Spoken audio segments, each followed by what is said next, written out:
Bon, alors là, on arrête tout. Oui, je sais, j'ai pas dit bonjour, mais quand je pense à la recette du jour, je perds toute forme de politesse. Car aujourd'hui, on s'attaque à un des plats les plus généreux et conviviaux que je connaisse. C'est une montagne de plaisir et de coquinerie. Un plat à étage qui n'est pas une pâtisserie. Vous me voyez peut-être un peu venir. On se lance sur des lasagnes.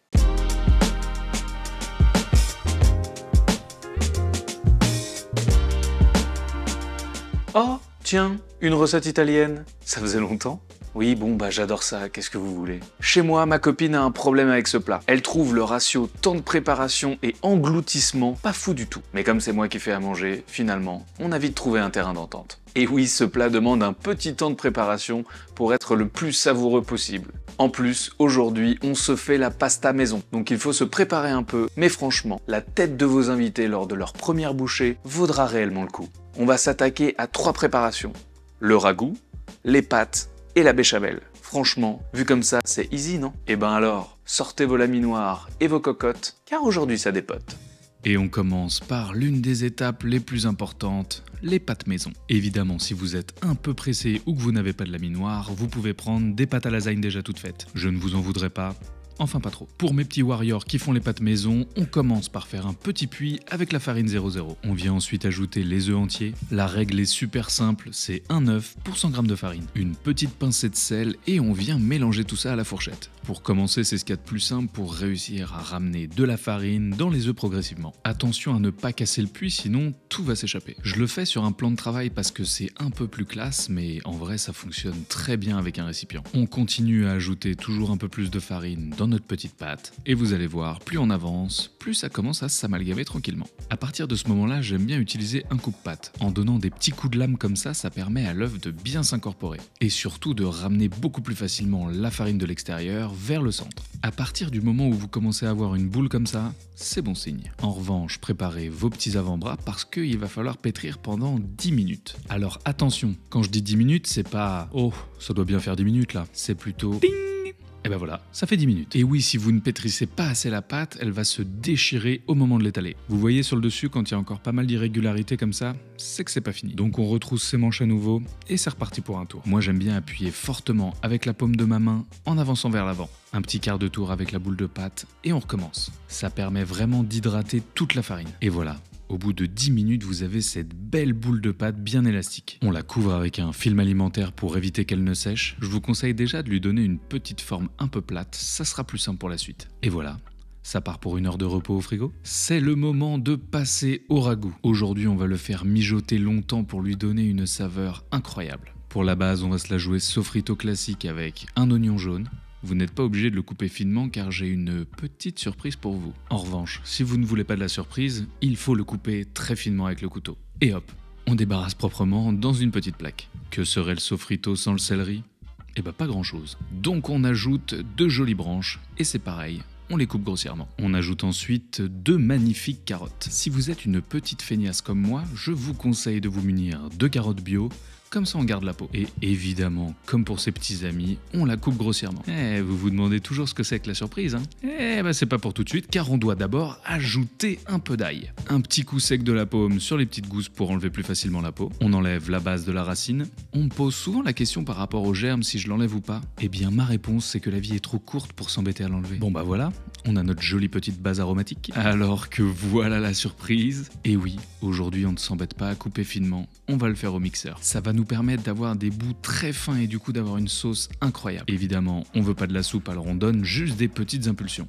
Alors comme je le disais tout à l'heure, si vous avez envie, faites-le au couteau. Mais franchement, l'avantage du robot, c'est que vous aurez des petits bouts réguliers qui vont venir se lier à la sauce pendant la cuisson. C'est incroyable. On réserve et on s'attaque à la viande. Pour aujourd'hui, je nous ai choisi 3 belles saucisses aux fenouil. Une petite incision tout le long du boyau et avec ses petites mains, on vient retirer la farce. Pour le bœuf, j'ai demandé à mon boucher un peu de gras et qu'il ne soit pas haché trop finement. Et voilà, maintenant qu'on a tout ça, on peut passer en cuisson. On peut donc sortir sa plus belle cocotte en fonte. Quand elle est bien chaude, on ajoute un peu d'huile et on va commencer par faire revenir nos saucisses. Regardez-moi cette jolie chair avec ces graines de fenouil là. Je vous conseille de pas tout verser d'un coup, sinon ça risque de refroidir la cocotte et nous ce qu'on veut, c'est que ça grille. Une fois que tous les morceaux sont bien dans la cocotte, on laisse caraméliser quelques minutes avant de mélanger. Vous allez voir, ça va déposer des sucs dans le fond de notre cocotte. C'est exactement ce qu'on veut. Vous voyez ce petit bout là avec sa petite croûte ? C'est parfait. Alors j'aime bien la technique d'utiliser un presse-purée pour venir hacher encore plus finement nos saucisses. Sinon on risque d'avoir des boulettes et c'est pas exactement ce qu'on veut comme texture. Et quand c'est ok, on va pouvoir passer au bœuf. Alors moi j'ai une grande cocotte, donc il me suffit juste de mettre les saucisses sur le côté. Si la vôtre est un peu plus petite, je vous conseille de réserver les saucisses avant de faire cuire le bœuf. Sinon avec la quantité de viande, on risque de galérer à avoir cette petite croûte parfaite. On mélange bien une première fois, et comme pour les saucisses, on touche plus pour que ça grille. Soyez pas étonnés, la viande risque de rendre un peu de liquide. Mais on veut qu'il s'évapore, c'est pour ça qu'il faut mettre sa cocotte à pleine balle sur le feu. Bon, là, déjà, juste le bœuf et les saucisses au fenouil, l'odeur est folle. Au bout de quelques minutes, quand notre bœuf est bien croustifondant, on peut rajouter un peu d'huile si besoin, et voici les légumes. Comme pour tout à l'heure, moi j'ai gardé la viande, mais vous pouvez la mettre de côté et faire les légumes séparément. En gardant la même cocotte, évidemment, on veut récupérer tous les arômes de la viande. J'aime bien ajouter un peu de concentré de tomate, ça va venir enrober la viande et les légumes et bien caraméliser. On laisse colorer encore quelques minutes et pendant ce temps-là, on débouche un vin italien. On va en verser une généreuse quantité, mais vous inquiétez pas, le but c'est de le faire s'évaporer. Donc on laisse réduire le vin quasiment à sec pendant quelques minutes. Si vous ne tenez pas à mettre d'alcool, vous pouvez simplement passer cette étape et le faire avec du bouillon. Vous voyez ? Quasi plus de vin. On peut donc ajouter notre conserve de tomates. On mélange bien, on continue à en profiter pour gratter les sucs dans le fond de la casserole. Car oui, c'est ça qui va donner tout le goût à ce ragoût de l'espace. On vient mouiller tout ce petit monde avec du bouillon. Je l'ai fait avec du bouillon de légumes, mais ça fonctionne très bien avec du bouillon de bœuf, voire même du bouillon de volaille. Alors n'ayez pas peur, de prime abord, ça va ressembler un peu à une soupe. Ça va être très liquide, mais c'est normal, ça va réduire beaucoup. On assaisonne généreusement avec du sel, du poivre et du piment d'Espelette. J'adore le piment d'Espelette. Ça c'est bonus, c'est cadeau, une vieille croûte de parmesan. Ça va venir parfumer l'ensemble. Wow. Un petit bouquet garni, ici j'ai fait thym et laurier. On mélange bien tout ce petit monde. Et maintenant, attention, on va laisser tout ça réduire à feu doux pendant 2 ou 3 heures. Ah bah ouais, il faut ce qu'il faut. Et hop, c'est l'heure de se lancer sur nos pastas. Je vous conseille d'investir dans ce joli petit laminoir, ce sera votre meilleur ami. Mais vous avez vu dans cette recette, je suis un peu une feignasse, donc on va le faire au laminoir, oui, mais la version électrique, ça change la vie, vraiment. Notre pâte s'est bien reposée, elle est toujours humide grâce au film. Ce temps de repos aura permis à la farine de bien incorporer les œufs. Bon, pour se faire les pâtes, je vous conseille de les diviser en 4 pâtons. Petit conseil, pendant que vous faites le premier, mettez le reste sous un film plastique. Pour commencer, on va donner une forme un peu plate à notre pâton. Ce sera beaucoup plus simple au moment de passer dans le laminoir. Si c'est trop épais, ça risque de se déchirer au premier passage. On met donc notre laminoir sur le niveau 1 et c'est parti pour la première passe. On maintient bien avec ses mains des deux côtés pour éviter de déformer la pâte et pour avoir une bande bien régulière, je vous conseille de ramener les petits bords pointus vers le centre, un quart de tour et on repasse au niveau 1.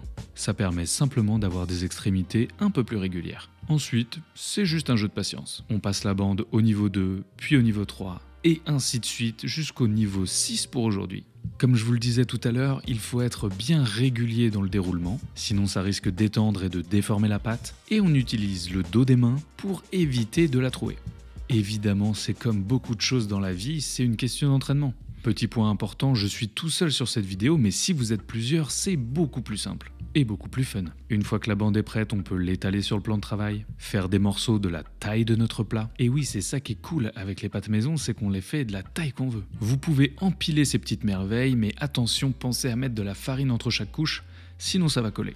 Évidemment, on répète l'opération avec tous les pâtons et donc toutes les bandes. Oui, c'est un peu fastidieux, mais c'est tellement satisfaisant de faire des pâtes maison. Des œufs et de la farine et pouf! Ah! N'oubliez surtout pas de mélanger régulièrement votre ragoût, car le liquide va réduire et il faudrait pas que ça brûle. Mais retournons sur nos pâtes. On sale un grand volume d'eau bouillante et on les fait cuire une petite minute. Je ne peux que vous conseiller de les faire une par une, sinon ça accroche et c'est un réel enfer. J'utilise une grande pince ou une araignée pour sortir les feuilles et je les plonge immédiatement dans de l'eau glacée. Ça permet de stopper immédiatement la cuisson et de garder cette magnifique forme régulière. On les essuie rapidement à l'aide d'un torchon ou d'un essuie-tout et il ne reste plus qu'à les stocker en les empilant avec du papier cuisson. Vous pouvez sinon mettre un peu d'huile entre chaque pour éviter qu'elles accrochent. On répète l'opération avec toutes les feuilles de lasagne et c'est l'heure de se lancer sur la béchamel. Vous allez voir, c'est super simple. On fait fondre gentiment notre beurre et une fois qu'il est bien fondu, on va ajouter la même quantité de farine. On mélange bien pour incorporer les deux et on va laisser cuire cette préparation pendant 1 à 2 minutes. Attention, pas trop fort, on veut toujours pas que ça brûle. C'est parti, on ajoute notre litre de lait entier en une fois car on n'a pas le temps. J'adore rajouter un peu de noix de muscade, je me suis fait plaisir avec une fleur de sel fumée, mais du sel c'est très bien. On finit avec une bonne quantité de poivre noir. Et quand c'est bien assaisonné, on va mélanger au fouet délicatement jusqu'à ce qu'on obtienne une jolie texture bien fluide. Ça va vous prendre quelques petites minutes. Moi la béchamel, je l'aime crémeuse, comme ça. N'ayez pas peur, elle risque de figer un peu en la laissant refroidir. Alors qu'on me dit dans l'oreillette que c'est l'heure de passer au montage des lasagnes, notre ragoût a bien réduit, on pense à retirer le bouquet garni et à manger le parmesan. Et on s'installe sur notre plan de travail avec le ragoût, les pâtes et la béchamel. Évidemment, c'est vous le cuisinier ou la cuisinière, donc il faut goûter. On redonne un petit coup de boost à la béchamel si elle a trop figé, et c'est elle qu'on va verser en premier dans notre plat. Ça va permettre à la première couche de pâte de ne pas accrocher au fond, tout simplement. Mon laminoir était pas assez large par rapport au plat, donc j'ai fait une pâte plus une demi pour être sûr de couvrir toute la surface. On remet une belle quantité de béchamel, et directement dessus, on va ajouter notre ragoût. Le fait de l'étaler directement sur la béchamel va rendre le tout ultra onctueux. On étale bien partout, n'hésitez pas à en rajouter si besoin.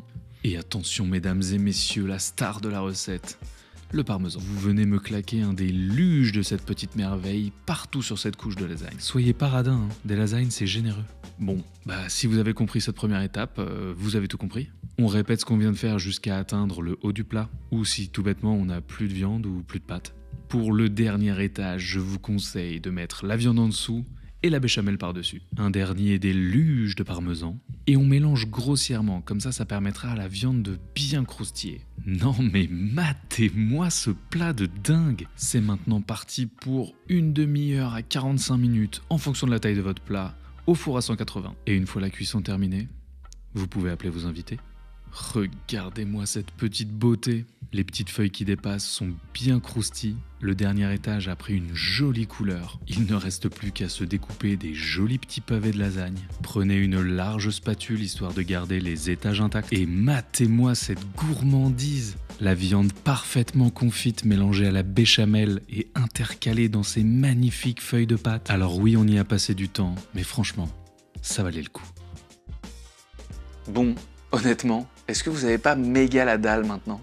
Alors moi je viens de la dévorer, mais rien que d'en parler, je suis capable d'en remanger. Si vous avez aimé cette recette, n'hésitez pas à vous abonner et à activer la cloche. Comme ça, impossible de louper les prochaines vidéos. Et promis, on arrive avec des petites dingueries. Likez et partagez la vidéo autour de vous, c'est gratos et nous, ça nous donne une force incroyable. Surtout, faites-vous plaisir dans les commentaires. Avis, suggestions pour cette recette ou même des idées pour les prochaines, éclatez-vous. C'était Hugo. Vous êtes toujours sur Woogies. Bon appétit. Ciao.